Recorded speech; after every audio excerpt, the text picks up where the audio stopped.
Welcome to One-on-One. I'm Bina Pandya, and joining me today, I have Elliot Kerr, who's the president of Landmark Sports and also the organizer of the Mississauga Marathon. Welcome, Elliot. Thank you. Pleasure to be here. Elliot, for the people that aren't familiar with what Landmark Sports is, what is it? Well, we describe ourselves as a full-service sport marketing organization. We represent athletes. We're agents for athletes, Olympic athletes, both summer and winter, professional golfers, and we also represent individuals who are broadcasters, the on-air personalities, whether they work with CBC or TSN or Sportsnet, CTV, all the networks. We basically represent individuals on all networks. So it's the personality part. We also have individuals who are professional speakers, motivational speakers, all sport themed. So it's the personality part. We also consult the companies on how to use sport for commercial purposes. And we also have a division that creates, conducts, and manages sporting events. So we tend to look at it as full service in the world of sport. Where did you develop your keen interest in sports? I guess it goes back. I can remember my mother, when I was about 5 years old, saying to me, "Elliot, if you want to be an athlete, don't smoke and don't drink coffee." Well, she'd have a coffee in one hand and a cigarette in the other, telling me that, right? So it was, I guess that athletic concept was drilled into me as a young boy. And knowing very early that I couldn't make a career out of playing sport, what's the next best thing? Being in the business of sport. So that's where my passion was. And then when I finished my MBA at Queens, I combined my interest in sport with my business background and took a circuitous route to get there, but finally got myself started in the sport business. What are some of the important things that you learned from your MBA to apply to your sports negotiating career? Boy, I'd say this generally about the MBA program. It was an outstanding program from a wonderful school. And if I could describe what I learned, it would be the ability to work in groups, the ability to have extreme attention to detail, and working to deadlines. Because if you didn't operate in those three parameters, you couldn't get through the program. And on all three of those mandates, I use them basically every day. And there were specific programs involved with labor negotiations, and I certainly had an affinity towards those. And I can remember in that one program in the business school, they talked about, did you want to get involved with a labor management negotiation game that the school offered? And I said yes, and my group won the program, so I said, I kind of like this idea. I like negotiation. I've loved it ever since. Well, that led you to this. And then why did you decide to keep Landmark Sports in the city of Mississauga? Well, actually, being in Mississauga came later. When I first started Landmark, which was 1987, I worked, my home was in Mississauga, and I worked out of an apartment I lived in at that time. And then when I started to generate a little bit of business, I was able to have a downtown Toronto address. So when Landmark first got started, we actually were in downtown Toronto. And we were there up until 3 years ago. And 3 years ago I decided, I lived in Mississauga. I love and I'm proud to be a resident of Mississauga. And it was time to move the office there too. It was a convenience item, but also I felt very comfortable with all aspects of what the city had to offer. And I made a decision, and consult the staff certainly too, to move it from downtown Toronto to Mississauga, and it's been a great decision. Glad we did it. Growing up, obviously you aspired to play professional sports. When you realized you weren't going to be playing with Wayne Gretzky, how, sort of at a young age, did you decide to channel it into something positive as opposed to taking it as a rejection? Well, I guess it was, sport tends to take care of itself that way. You reach a point where I can remember playing junior B hockey at university and not being able to make the university hockey team. So if that's the level you're playing, you know the hockey career isn't going anywhere except on a recreational basis. And I also had a real love and a reasonable ability at golf. Well, the same kind of thing happens. You play in a few tournaments, you recognize that this might be a recreational hobby at some point in time, but it won't be a career. So honestly, I was never looked at it as anything negative. I still enjoy both sports to this day, and it kept me active in those sports. And truthfully, you follow the areas of sport that Landmark is focusing on. A lot of it has a lot to do with the area of sport that I personally like. And clearly it's just not what I like, it's what everybody in the office likes too, and coupled with the idea of where's a good business opportunity. but we are actively involved in the sport of golf today. We represent David Hearn on the PGA Tour, Jim Rutledge on the Nationwide Tour, Don Jones on the LPGA Tour, Elena Sharp on the Futures Tour, and Rob McMillan, Adam Short, and Lee Curry on the Canadian Tour. So, Okay. and soon to have Jim Nelford, who'll be trying for his Champions Tour card this fall. So we focused on golf. That was partially my love of the sport, and a great business opportunity at the same time. Stay with us. We have much more coming up with Elliot Kerr.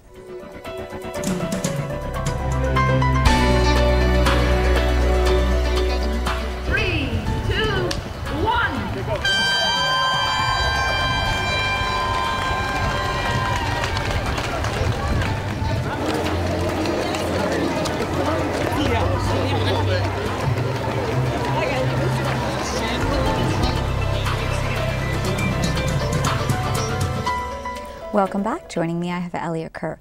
Elliot, Landmark Sports is very successful right now. How were the early days? Great question. I can think back to the first 6 months. I was renting an apartment in Mississauga. My rent was 6 months overdue.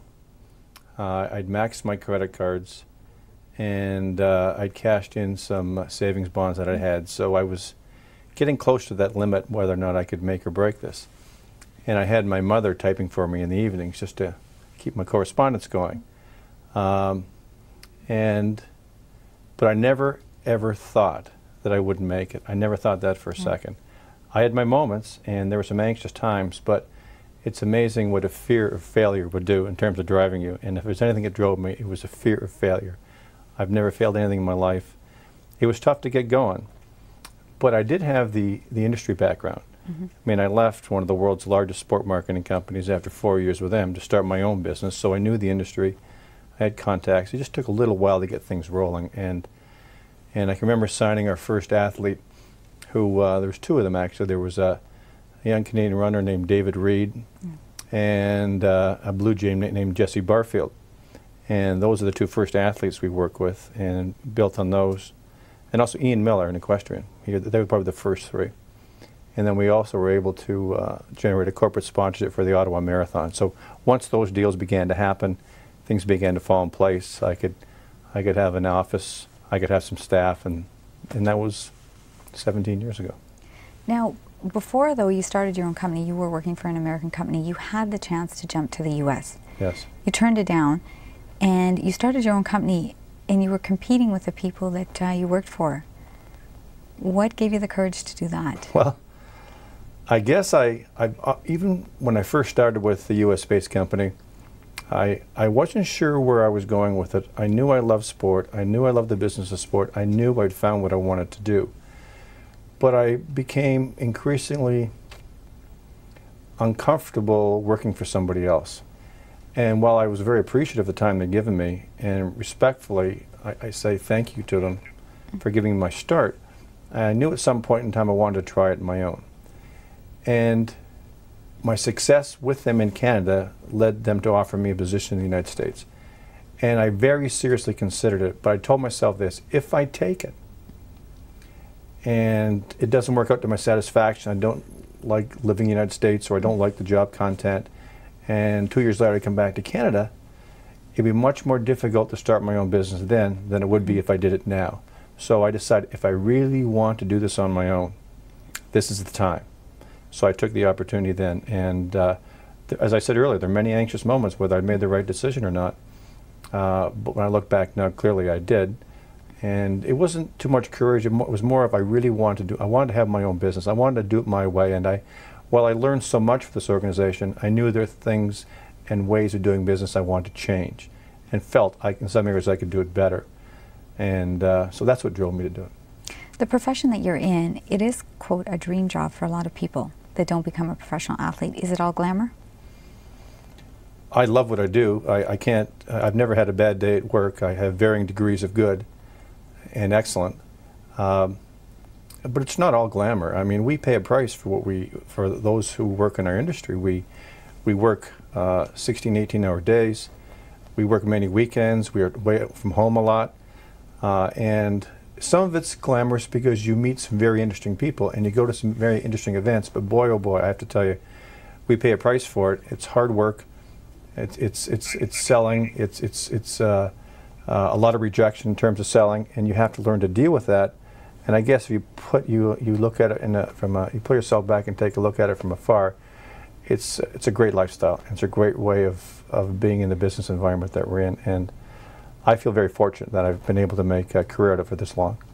Why do you think your company has been successful? I guess I go back to what I believe are the core principles of our business, and I look for character before experience when I'm hiring people. I can teach them the business, but I can't teach them character. And I'd like to think that's one of the reasons we've lasted so long and we were so well respected.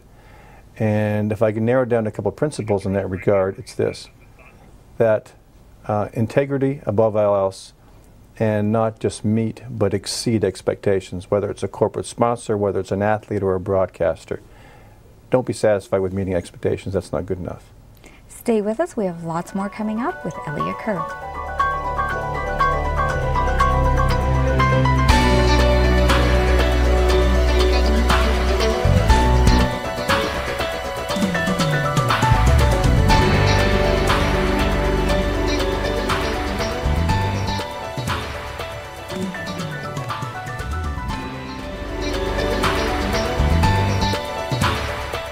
Welcome back for more with Elliot Kerr. Elliot, in addition to the business, you also came up with a concept of having a marathon in Mississauga. What triggered that? The initial genesis was I ran my first marathon in Toronto I think in 2001. And I've been thinking I'd moved my office to Mississauga at that point, and I wanted to create called a landmark event in Mississauga. So I ran this marathon, and when the event was done, first of all, the course that we could create in Mississauga far superior than what Toronto could do. And that is the place you want to start, is a scenic, interesting downhill course. And so from running that event and wanting to create something in Mississauga where I lived, where my office was, putting all those pieces together, and then you look at it, it was shocking to me that nobody thought of it before. Here we are, the 6th largest city in Canada. Most major cities in the world, let alone Canada, have called a signature marathon. I mean, Boston has it, New York has it, Los Angeles has it, Paris has it. Right. Why not Mississauga? And then, so I went to the mayor, and the mayor was very supportive right from the beginning, and from the mayor to council to putting all the pieces into place. And here we are entering year 3, and I'm very happy to say that we're the 3rd largest marathon in Canada now, behind Vancouver and Ottawa. Our goal was to be #1 in Canada within 5 years, so we're on track. And even more so pleased to announce next year, our 3rd year, which will be May of 2006, that TSN has agreed to televise our event, which will make us the only nationally televised marathon in the country. So we continue to grow the event. Now this marathon, the Mississauga Marathon, it's not something you can organize in a weekend. True. How long does it take you? It's all year. It's 12 months. We have staff who work on this absolutely every day of the year in some way, shape, or form. Clearly it's more intense as we get the 2 to 3 months in advance, as we get closer to event day.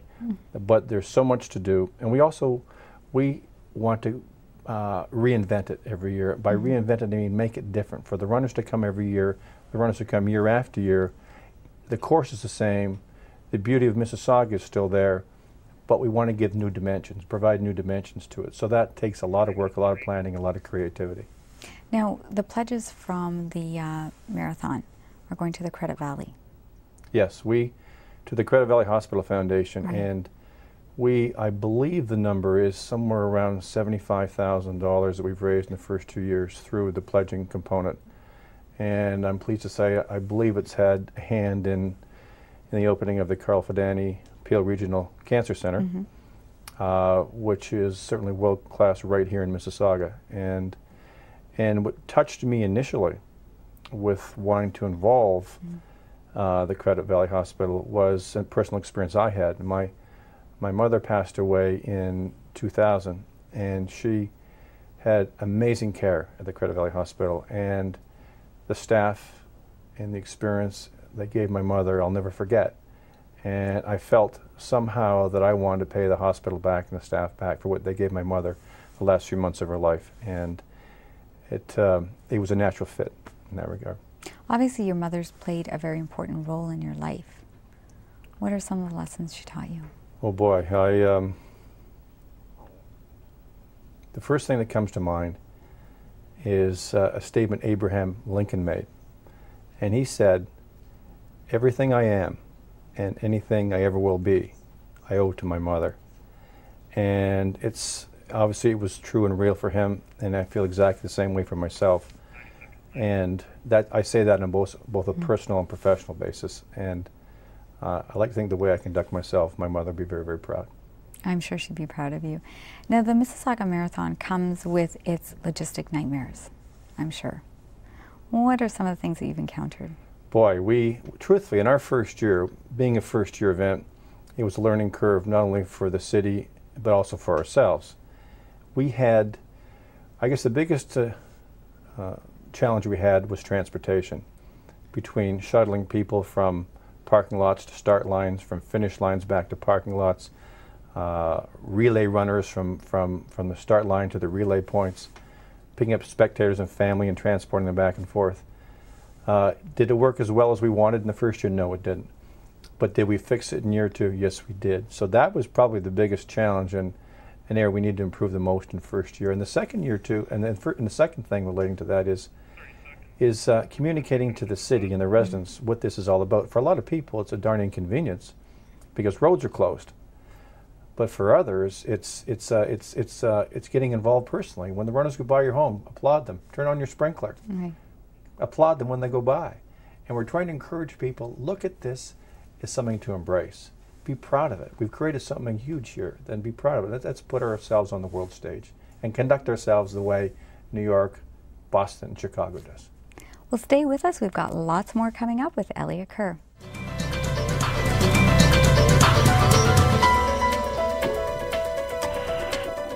Welcome back for more with Elliot Kerr. Elliot, do you ever have time off? I guess a lot of what I do, I enjoy so much. I have passion for it. I have times when I feel like I don't need time off because I'm enjoying so much what I do on a day-to-day basis. But sure, I do my best to play as much golf as I can during the summer, and I keep up my fitness. I mean, I haven't run a marathon since the initial one, but I'm still keeping my running training going. And I manage to get away from time to time with friends and family, and I'm fortunate to be doing something where I feel I don't have to get away from it. I do it, enjoy it, and have passion for it, and sometimes I don't want to get away from it. That's how much fun we're having. Now, why is it important for you to give back to the community the way you have? Well, I guess I go back to what I felt my mother gave me, and how she conducted her life, what she wanted to give back to the community when I was a young kid growing up in St. Catharines. I watched what she did, I watched what she gave. And as kids growing up, one of 4 children, there are many times we didn't have as much as we might be more comfortable with, but I saw mother still give. And that's been a principle that's been guiding me ever since. And also, I'm proud to be a resident of Mississauga. I'm proud to be a resident specifically of Port Credit. And if there's any way I can help my local community, I want to do so. And actually it's very easy. Myself and a few friends created a golf pool for Sheraton Villa Nursing Home, and we raised about $10,000 a year for them. The initiative with the Credit Valley Hospital and the marathon is another. And you know, if we all take the time to think, and they all take the time to think what little we can give that could mean so much to others, it's really not that difficult for all of us to reach out a little bit and give back to our local community. Would you have done anything different? Do you have any regrets? I can give you a personal answer and a business answer. We'll take both. Okay. On a business answer, when I first created Landmark, very quickly I had an office not only in Toronto, which is now Mississauga, but we had an office in Halifax, Vancouver, in New York, all within 3 years. If I had it to do over again, I wouldn't have grown that quickly. I would have focused on on where I was and grown when appropriate. So if I had that business decision to make again, I wouldn't have branched out so quickly into other cities in Canada and also in the United States. On a personal level, and I guess I reach out and maybe I'll touch on people when I say this, is sometimes when you're so busy, you forget how important those are who you care about and you love. When I think about the time I didn't spend with my mom when I was working, and then when she gets sick and you regret, I regret many, many times over that I didn't spend more time with her. And so maybe that's what drives me now, trying to make up for some of that. But sometimes, you know, sometimes we get so caught up in our life that we don't think hard and fast about what's really important. And could I have done it and blended it with my business? Yes, I could. What would you like to do in the future? Well, I want to, my wife's pregnant with twins. Congratulations. And I'm looking forward to instilling in my children the values that my mother instilled in me. How important do you feel sports are in the lives of children today? Oh boy, I think it's critical. I think about, it's just not keeping busy, but it's whole attention to fitness. I read a few articles recently in a few publications about the problem of obesity in young children. And there's absolutely no need for that at all, between proper nutrition, which most children should be able to be provided, and a certain degree or commitment to fitness. And one of the mandates of Mayor McCallion was also fitness at various levels. And we like to think our marathon isn't about people who can run marathons. It's about people who can walk 2K or run 5K or run 10K, who have a passion and a commitment to fitness. And if we can generate even a little bit of interest in that, perhaps we're doing more than just introducing people to running, we're hopefully introducing people to fitness as part of their lifestyle going forward.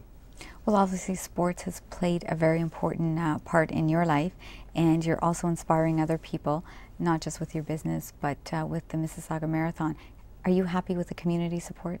Without a doubt. We've had challenges, not that we didn't get the proper support from the city, but we've had challenges in getting it right. But I really believe as this event grows, it becomes more of a mainstay and an annual event, more and more people will embrace it, become proud of it, stand and cheer, and because we will become the largest marathon in this country. You can remember the day and where you were when I said that. It's going to happen within 5 years. Well, I'm sure we're all going to be watching out for that. Thank you very much, Elliot. My pleasure. And that wraps up another episode of One on One. I hope to see you next time.